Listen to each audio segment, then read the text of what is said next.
This conference will now be recorded. Shall we start the presentation, madam? Now we are going to make an Good afternoon, announcement now. everyone. Good There afternoon, is an everyone. I echo. am Rajni Jain. There is a echo on that line, madam. We'll just No, wait. your voice is very clear for us. Please wait for an announcement. Okay, okay.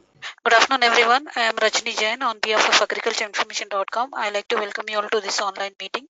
Please take a moment to review the guidelines for this online meeting posted in the chat window. I now request the moderator, Mr. Lakshmipati, to introduce the speaker and start the meeting. Thank you. Thank you, Ms. Rajani. Good afternoon, everyone. I am Lakshmipati. I will be moderating this meeting. Agricultureinformation.com likes to welcome to this meeting Dr. R. Chitra, the Assistant Professor of Horticulture from Tamilnadu Agricultural University, Periyakulam, Tamilnadu. Dr. Chitra will be speaking on the topic cultivation of tamarind trees. I now request the speaker to begin. Good afternoon to all. The slide is, if the slide is visible, Yes, yes, it is visible. my voice is clear or not? Yes, your voice is clear. Okay, okay.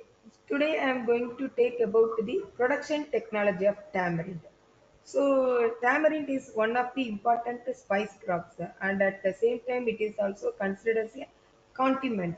So it is involved as a spice, at the same time it is as a condiment.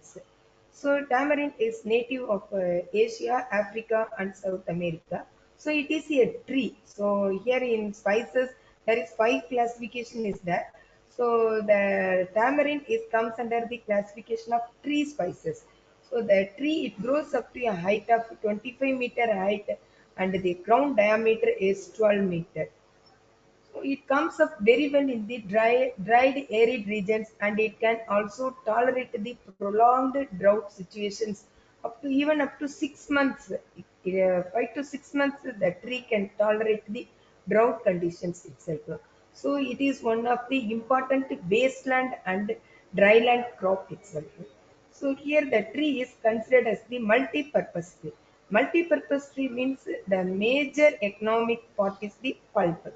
So apart from that pulp, the entire tree is useful to the mankind. That is the it gives the timber and the seed is also used for extraction of the gum is made from the seeds and the gum is used for making the board, paper, etc. And the leaves can also be used for the fodder purpose.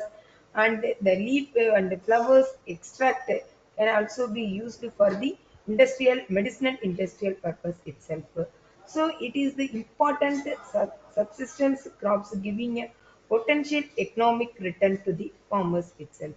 So the crop is easy to cultivate. It requires minimum care and also it is free from many pests and diseases. So the crop is required the minimum care only. So the lifespan of the crop is 80 to 200 years and regarding the yield, it will give 150 to 500 kg of pods per tree per year at 20 years of the age itself. So nowadays the pod is that is the fruit is collected from the unimproved wild trees. So the unimproved wild trees being exploited to meet our demand, especially in domestic and international demand itself. So nowadays the cultivation area is also increased. In earlier days the tamarind is mainly cultivated along the roadside, that is the avenue planting itself. So in last 10 years, the road due to the road expansion, lot of the tamarind trees are demolished. So now the domestic and international demand is only depending upon the cultivable trees only. So now the area is also increased due to the demolition of the avenue planting itself. So why we grow the tamarind? So because it gives the nutrition at the same time it also act as a medicine itself. So the tamarind produces a nutritious fruit. That fruit is rich in vitamin B1, B2, B3. So that vitamins is also help the body to convert the food into energy. And vitamin C is also rich in that tamarind itself. So it will provide the health immunity system. And apart from that, in nutrients, calcium, magnesium, potassium, iron, everything is present in it. In the vitamin A is also present in higher level in the tamarind. So vitamin A is responsible for good eyesight.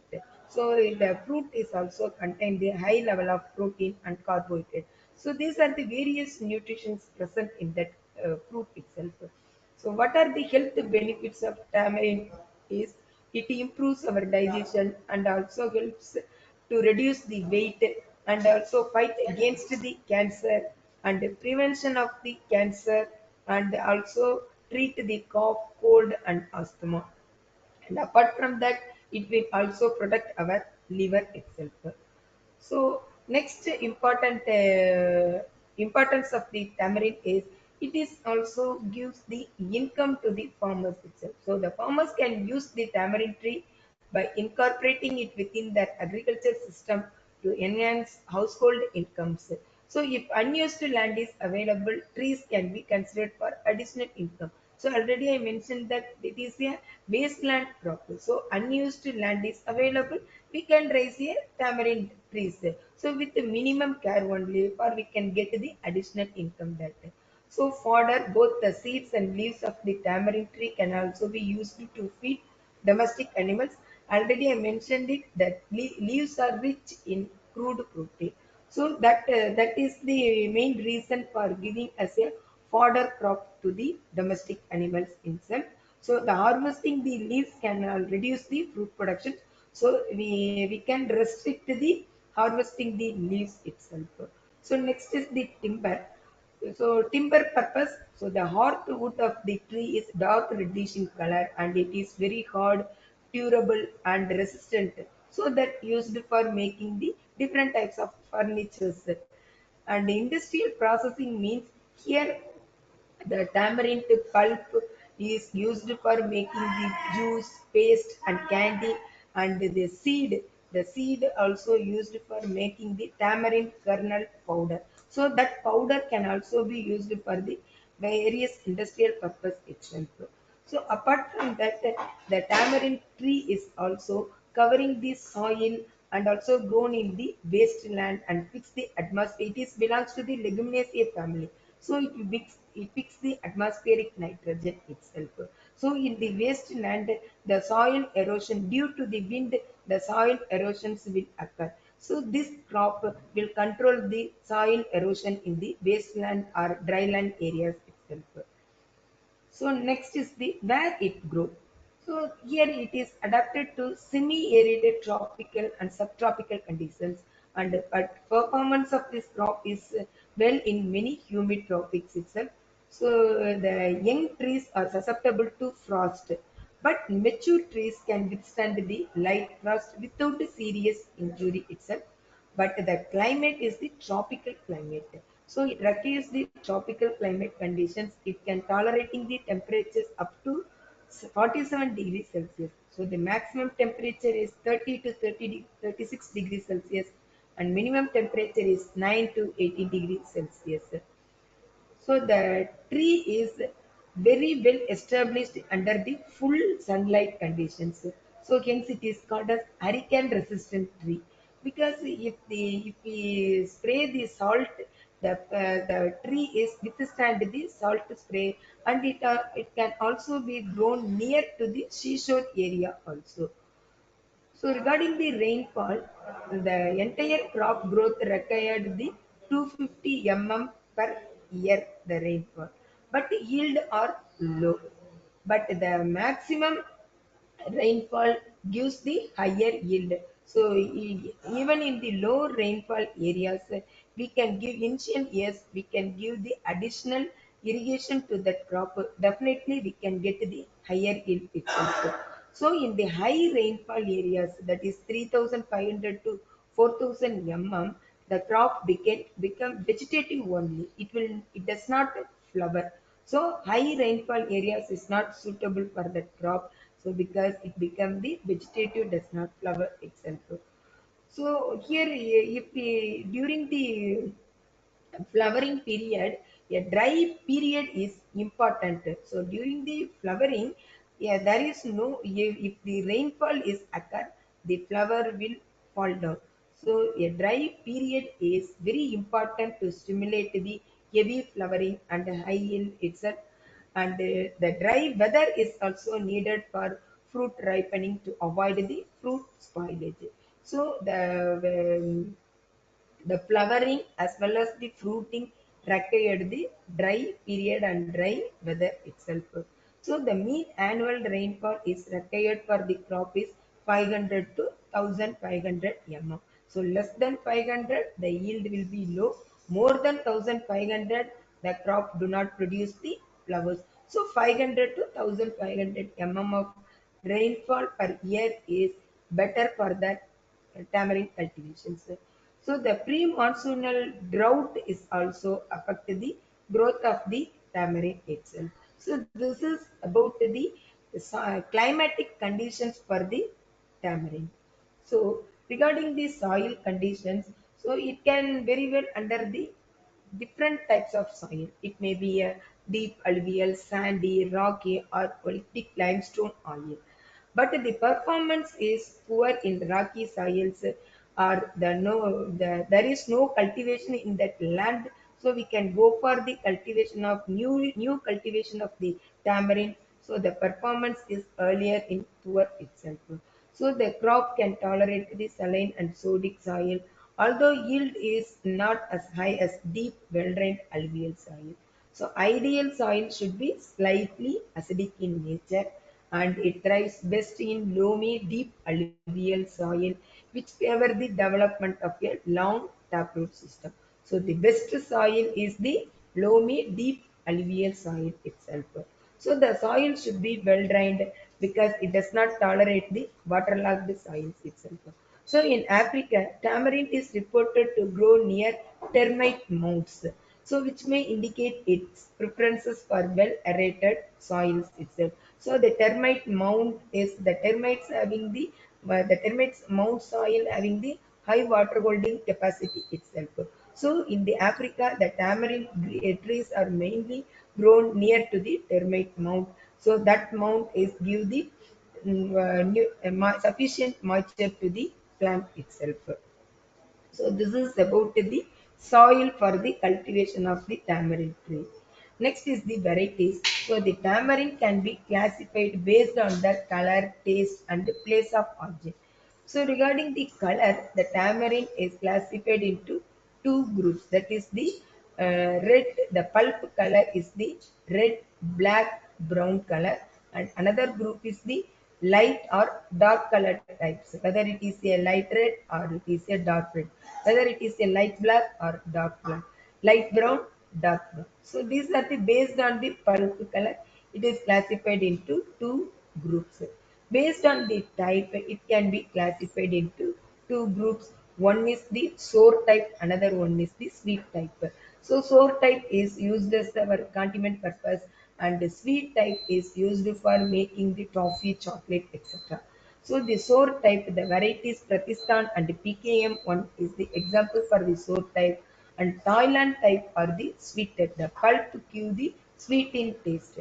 So here the red pulp varieties are acid free and it is also sweet in nature.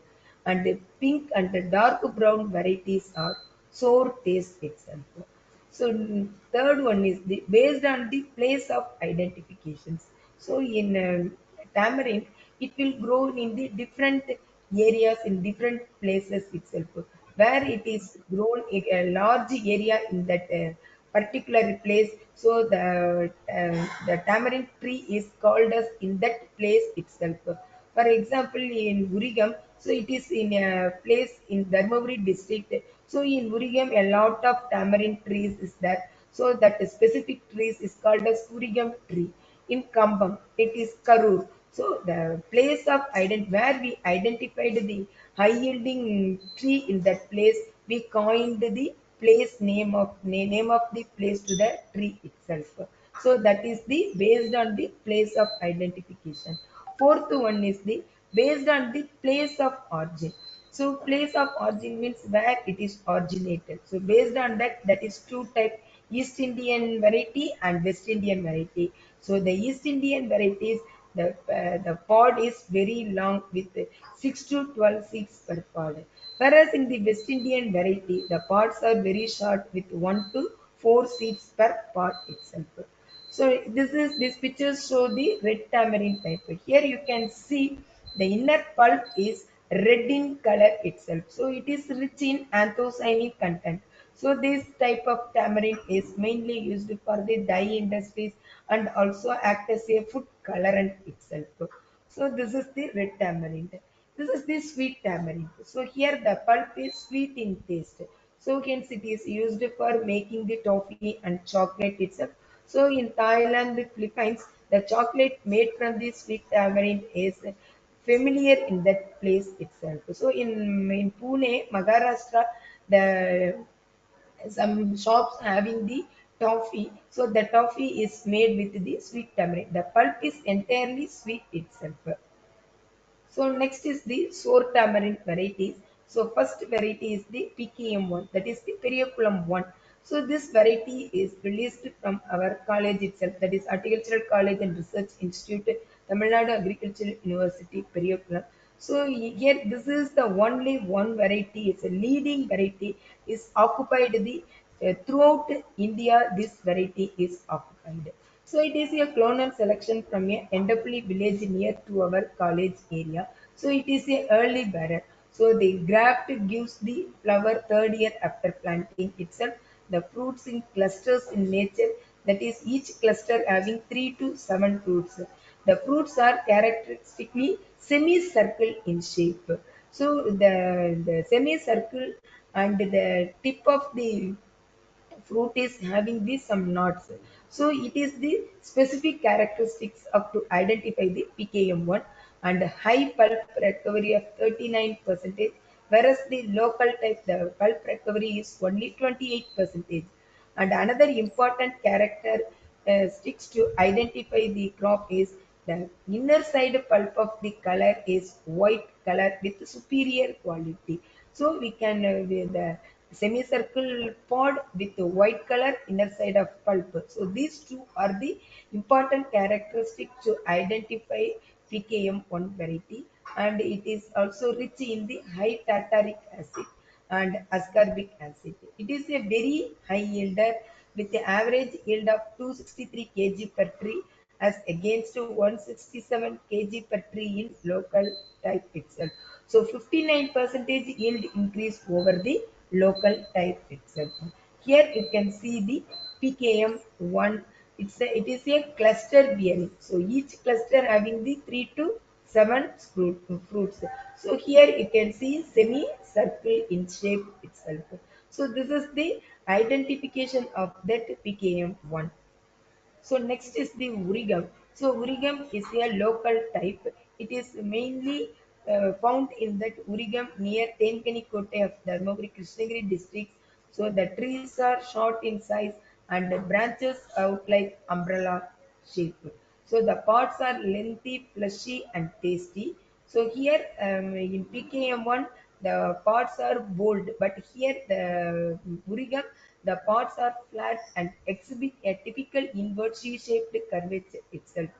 So the Urigam, when compared to PKM1, Urigam is flowering is slightly late. So we can see in March and the fruits are ready for harvest by July itself.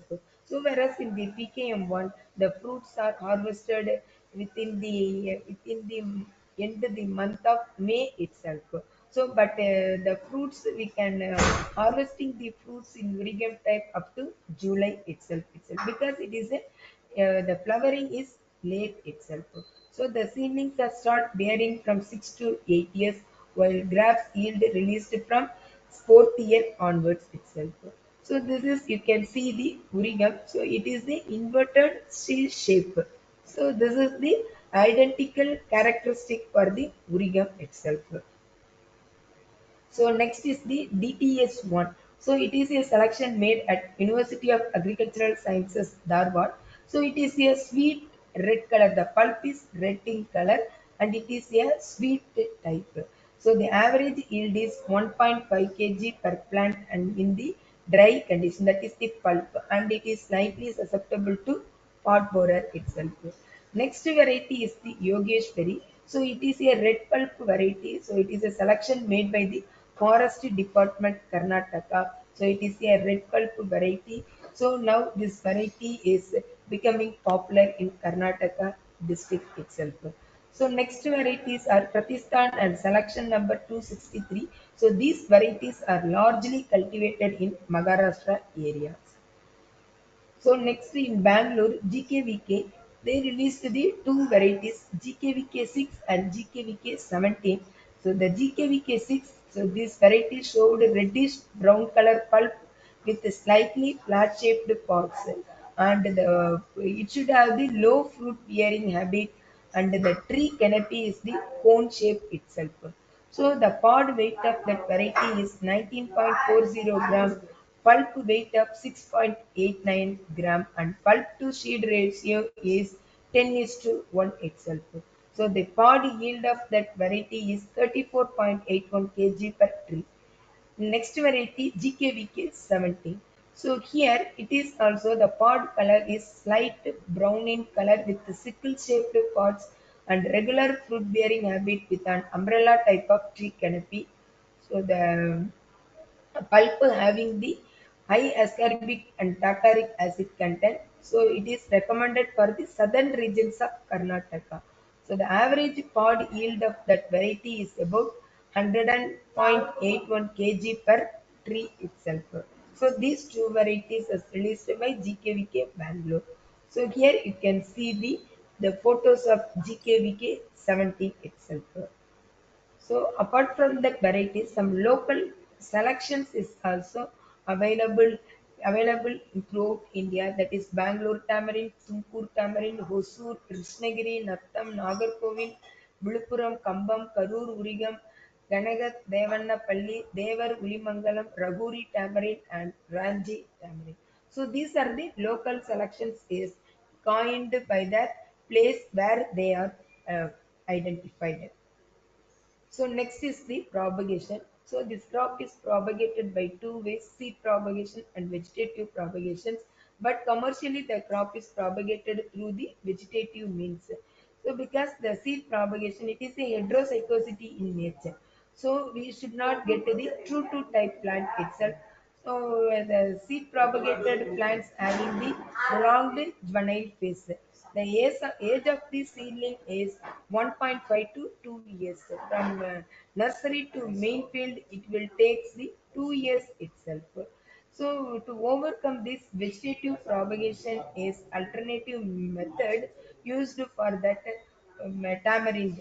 So here in different type of vegetative propagations is followed. That is the cutting, root suckers, enlarging, softwood grafting, and patch cutting. But the grafting will give the highest success percentage itself. So the grafting onto 8-month old rootstock of seedlings, the rootstock height is about 22 to 32 centimeter and the depth of the rootstock is 0.3 to zero point 0.4 centimeter diameter.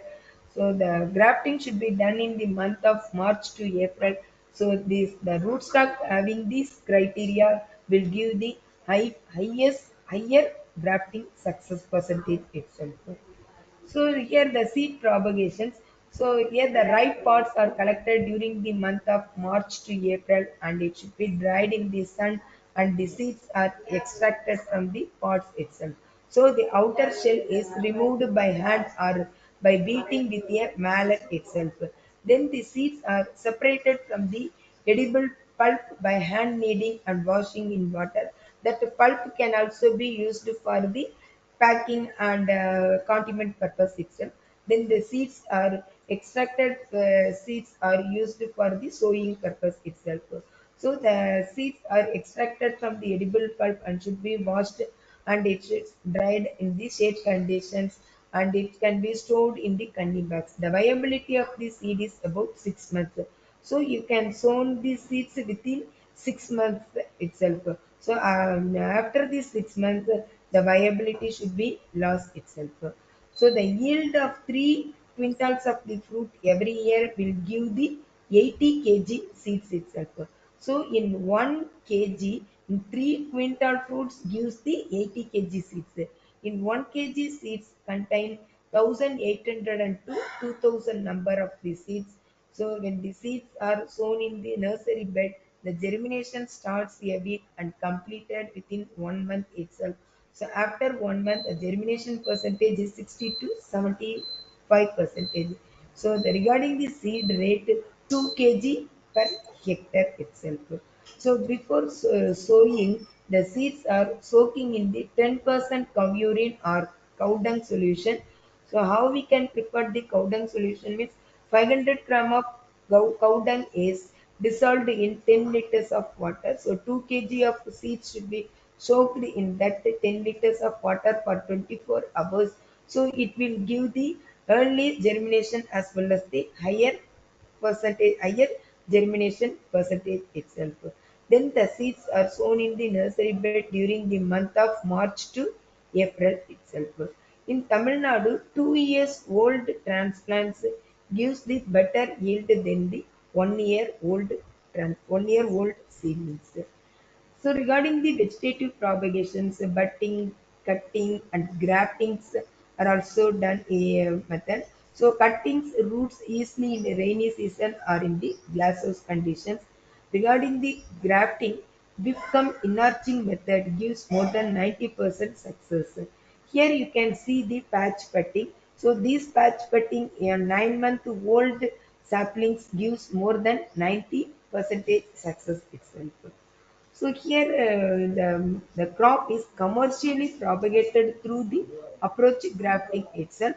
So why approach grafting is more success when compared to that other crop means, so here we can use the rootstock and cyan material is the age old only. So the thickness of the rootstock and cyan is the same itself. Then only it give the higher success percentage itself. So the selection of planting material is very important. So for raising the rootstock, the seeds are collected from the particular plant itself. So the trees should have good crown and strong trunk, and it is also disease free and undamaged and no signs of the pest attack, and pods and scions selected from tree that is more than 15 years old itself. The trees should be regular bearer. So these type of the characters you can first identify in the mother tree.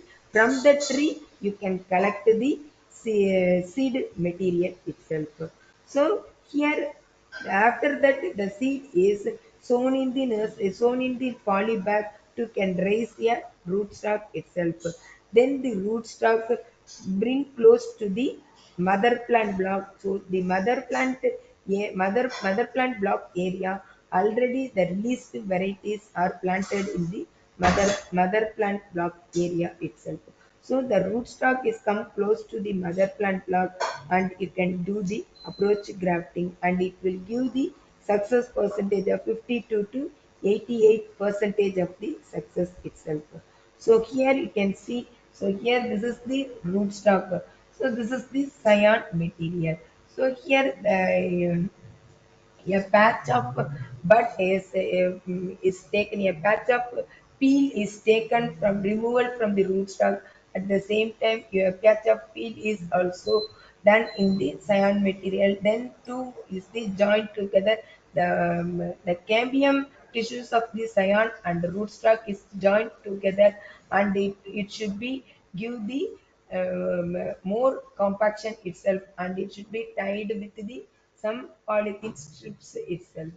So after the 2 or 3 months, the two grafting union should be joined very closely and it will give a new tree itself.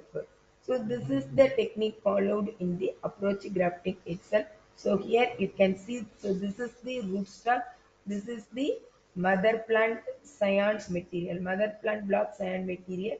So here the approach grafting is done covered with the polythene strip tightly to avoid the entering of the water in the cambium in the cut region itself. So if the rainwater or irrigation water is passed through the cut wound, so it will cause us the some secondary infection itself. So for that we can tie the grafting union with a polythene strip itself. So here after 90 days after grafting, the grafted materials are cut and kept under the nursery itself. So this is the PKM1 tamarind graft itself. So next is the planting. So here the seedlings are transplanting in the age of 1 to 2 years old itself. Whereas in the grafting is transplanted with the age of 3 to 4 months old itself. So the spacing is also vary from the variety to variety. So the based upon the ground type, the spacing is different. In 7 into 7 meter or 10 into 10-meter spacings you can follow. So the pit size is 60 into 60 into 100 centimeter size. So you can this size of the pit you can take and the seedlings or the grafting should be planted in the center of the pit itself. So the planting season is normally fall on July to August or the October itself. So before planting, the pit is filled with 15 to 20 kg of the well-rotten farmyard manure along with 1 kg single superphosphate and 100 gram of the furadon itself. Then only the seedlings or graftings is planted in the pit itself. So regarding the irrigation, so normally the drip irrigation is preferred at the early stage itself. So the ring method of irrigation is also preferred at the early stage itself. So the water should not stagnate in the collar region itself. So during the first 3 years, we should give the certain amount of the irrigation to that crop itself. So the irrigation should be given at an interval of 7 to 10 days in the earlier years. Up to 3 years only you can give the irrigation to the crop itself. So next is the aftercare. So herein after the planting, some care must be given to the crop itself. So during the early stage, the plant should be staked properly to avoid the lodging and breakage of the seedlings or the grafting itself. And it should be ensured that the extra shoots or water suckers arising from the rootstocks are also removed periodically, and regular weeding should be done till the plants established well in the field itself. So up to 4 to 5 years, some intercrops can also be raised in the alley spacing of that. So here you can see in earlier age of the plantations, banana is grown as an intercrop in the tamarind plantations itself. So apart from that, some leguminous crops and short duration vegetables, annual drumstick, that is the annual moringa, sasamum and sorghum can also be grown as an intercrop in the tamarind plantations up to 4 or 5 years only. After that, the canopy will be spread and it should be covered with the entire area. At the time, we should not go for the intercrop cultivation itself. So, in the earlier year, we can go for the intercrop cultivations. Regarding the manuring, so we can give a complete fertilizer mixture comprising of the 200 gram of nitrogen, 150 gram of potassium, and 150 gram of phosphorus, and 250 gram of potassium, along with 25 kg of the farmyard manure. So these type of the fertilizer mixtures along with the farmyard manure applied annually to each tree is beneficial for a steady state of productivity. So next is the growth and development of their crop. So the juvenile stage of the plant is quite high itself. Around 4 to 5 years after planting, the plants start growing significantly. So the annual growth rate of seedling is 60 centimeter during this lag phase. So after that only after 3 years only it will grow very fast itself. So the up to 3 years there is a steady and slow growth is found in that. The lifespan of the tree is about 200 years. So after this initial slow growing phase, the rate of growth and development is enhanced significantly after 3 or 4 years itself. So the flowering and the fruiting. So the tamarind is known to bear flower terminally from young vegetative shoots itself. So here you can see the flowers is found in the terminal of the shoots itself. So the flowers is developed only annually itself. So the tamarind trees usually flower after a long juvenile phase of 8 to 10 years under the seedling is grown as a crop. Whereas in the grafting, the flowering is occurred on 3 to 4 years after planting itself. So in southern part of India, the flowering starts from April and continues up to July itself. So the peak flowering season is fall on May to June itself. So in eastern India, the flowering is continuous up to the month of September itself. So in southern India, the fruits are ripened in winter month, that is November to December, whereas in eastern India, the tamarind fruit matures in early summer. So flowering is found in September and the fruit is found in March to April in eastern India itself. So after maturity, ripening is usually done on the tree itself. So the fruits can be left on the tree as long as 6 months itself. As the fruits stay on the tree, the moisture percentage is reduced to around 20 percentage itself. So the peak fruiting, the optimum yield is starts after 12 to 15 years of planting. We can get the economic yield of that crop itself. So regarding the harvesting, the tamarind fruits begin to ripen during the months of February to March itself. So already I told that the pods are allowed to ripen on the tree itself.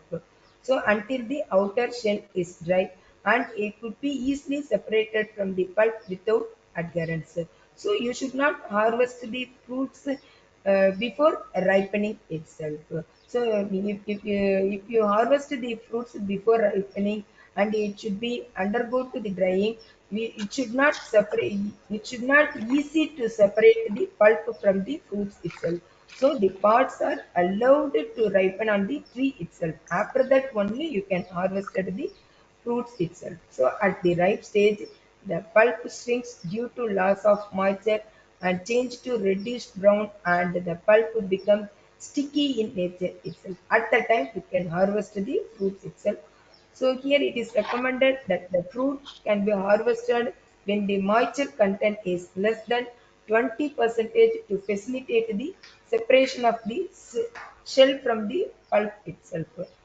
So the fruits can be harvested by hand picking itself. So here the some hook mounted stick can also be used for harvesting the fruits. So here the branches should also be shaked. The fruits are fall on the ground. The fallen fruits are also collected itself.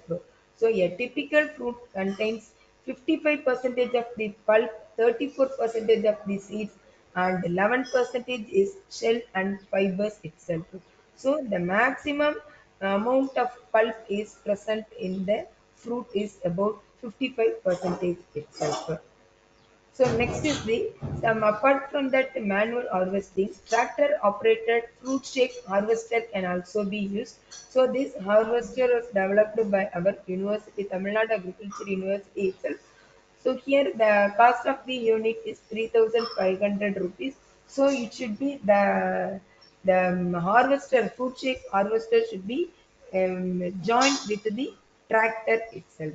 So based on the tractor power, that is the 35 to 45 HP tractor can also be used for operating the fruit shake harvester itself.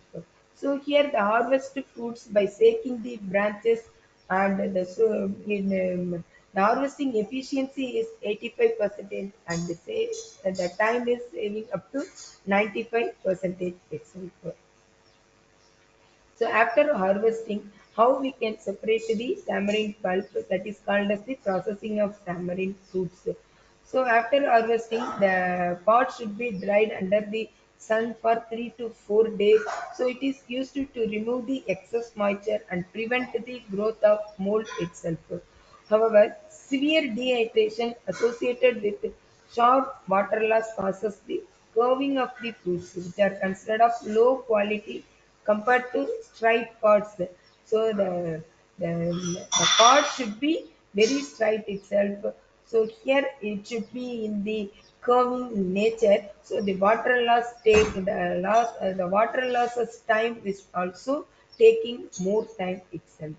So the dry pod is cracked, the pulp and fibers are separated, and then the seeds are removed. So this operations is called as dehulling or defibering or de-seeding itself. So that dehulling, defibering or de-seeding of tamarind fruit pod is done by manually or mechanically method itself. So manually, so it is the traditional practices. Here you can see the farmers generally process the tamarind fruits by using the traditional methods of seed expulsion, such as beating with wooden mallet, stone, or hammer itself. It also deseeded by the process of hand pounding, in which a stone mortar is sprayed with oil.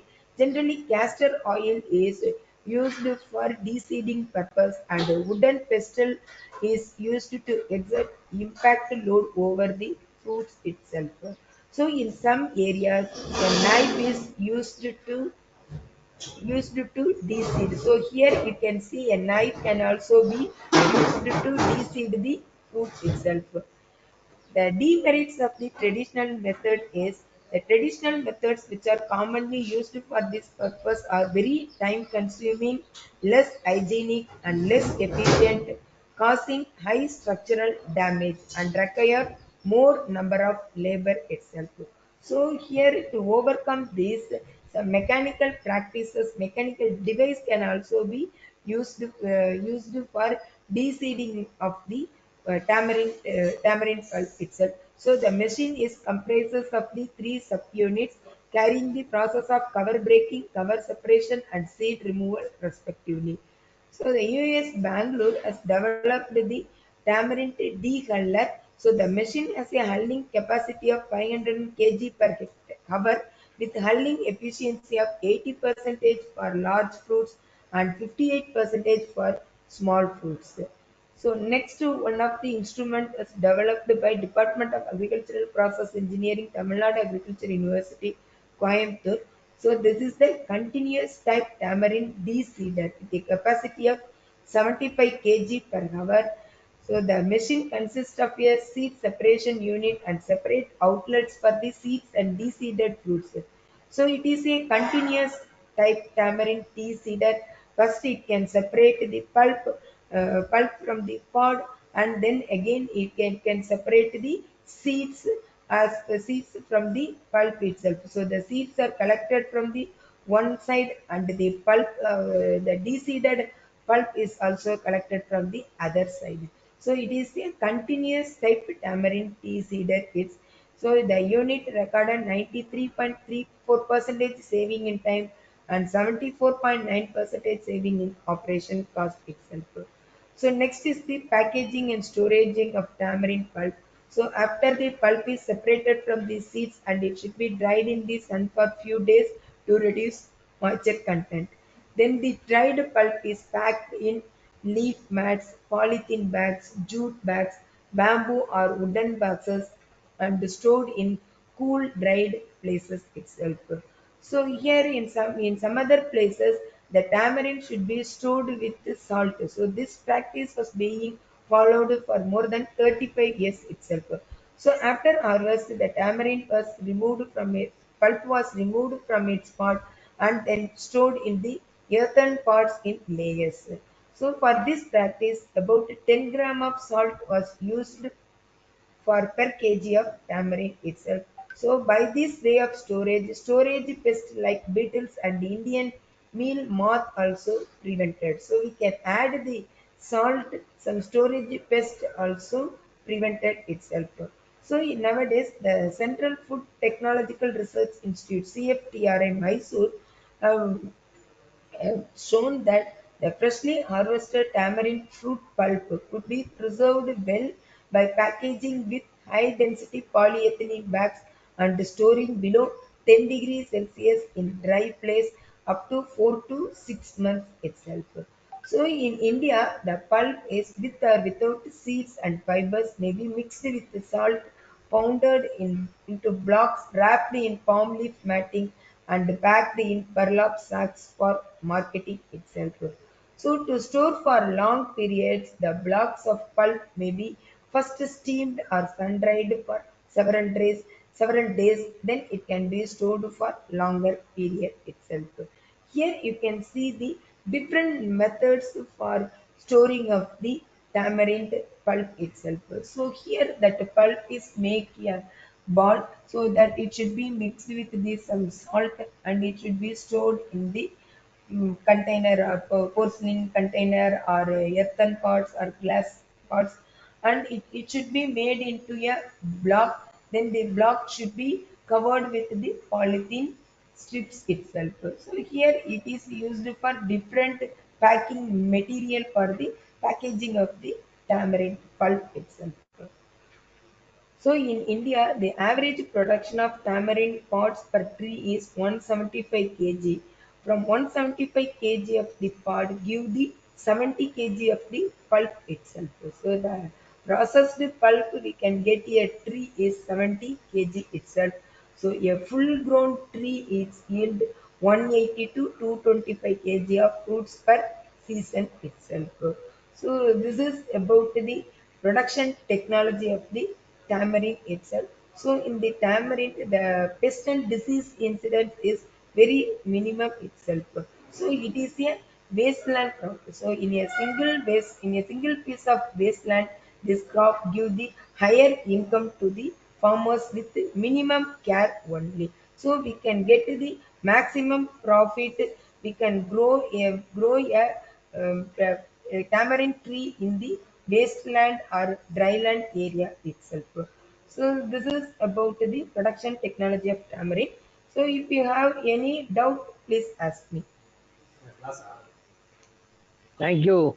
Thank you very much, Dr. Chitra, Thank you, for an sir. excellent. Thank you very much for an excellent presentation. I now request Thank the you, sir. participants to. I now request the participants to ask their questions.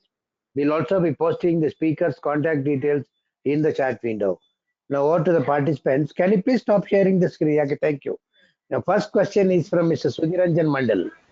Yes, Mr. Sudhiranjan. Uh, Good evening, good evening, Doctor Chitra. It was a wonderful Sir, presentation. Wonderful thank you, presentation sir. on something we take for granted. Tamarind. It just grows in areas, and we are unaware of many things about it. But there is some talk about. I have few questions. There is some talk that this tamarind it releases the carbon dioxide both in the daytime and at night. I don't know whether superstition or not. Normally, trees are supposed to release carbon It is dioxide release carbon dioxide during the night time only. during night time only, because they Night time only. normally said that people die if they sleep under a tree at night. People Yeah, die night. normally. But they told that some ghost is in that tree, so that will cause us the death. But during the night time, the carbon dioxide release is also more in the night time only. Okay, okay. And just the time taken from planting the seed to at least minimal growth is minimum 7 years, is it? Yes, sir. It will take 8 to 9 years from flowering. If you go for the seed propagation, it will take 8 to 9 years itself from flowering. But in the grafting, it will take only 3 to 4 years. So in our university, in our college, we produced the PKM tamarind graft itself. So here the farmers from the department from Maharashtra, Andhra, Karnataka, and Odisha. So that region, the farmers, apart from that farmers, the department officials also ordered the PKM on tamarind itself. So we are Okay, also supplied the PKM on tamarind to that farmers at the department itself. okay. Other than the what commercial value or maybe food value the seeds have, can they be used? Yes, seeds is a gum is extracted from the seed. So already I mentioned that tamarind kernel seed powder. So that is used as our bonding agent. It is a bonding agent to join the plywood and also the paper industries. So the powder is also very much useful to that industries. For plywood industries, for binding purpose, the tamarind kernel powder, that is the powder is made from the tamarind seed. So that is the lot of scope for the tamarind kernel powder itself. Okay. Thank you so much, Yes. doctor. Thank you. Thank you, sir. Thank you, sir. Okay, thank you. And next question. And next question, please. Mr. Siddhappa has got any question? Mr. Siddhappa? Okay, thank you, sir. Thank you, doctor. Well, Yes, sir. Thank you, sir. Thank you, Lakshmi. Thank you, doctor. Can Thank you, we sir. grow this sweet? Can we grow in sweet tamarind in the heavy rainfall area, doctor? Sir, in heavy This I like rainfall to think. areas, whether it is a sweet tamarind or sour tamarind, the flowering behavior is same. If the heavy rainfall areas during the flowering season, the flower will be washed out. So the yield will be nil. So here the rainfall pattern is only required for whether it is a sweet tamarind or sour tamarind or red tamarind. The rainfall pattern is 500 to 1500 mm. So more than 2000 mm, there is no flowering at all. The flowering will be washed out, so you should not get the yield itself. Okay, okay. Thank you, doctor. Thank you, Lakshmi, for this. thank Thank you. you, Siddhappa. What about Miss Sabrina John? Do you have any question? And Mr. Nayan Mohanty. Any questions from your side? No, sir. Thanks, sir. Welcome, you're welcome. And I think that is all we have for the day. We have completed the question round. I'd like to thank the speaker, Dr. R. Chitra, on behalf of Agriculture Information, for taking a time to speak with us with a very interesting presentation. I now request the organizer of the meeting, Ms. Rajini Jain, to please close the meeting. Thank you. Thank you, Mr. Lakshmipati. I like to thank the speaker, Dr. Chitra, for taking the time to talk with us. I also like to thank all the participants for their time. The meeting will now be closed. Thank you, madam. Thank you very much. Thank you. You're welcome, ma'am. Thank you. Thank you.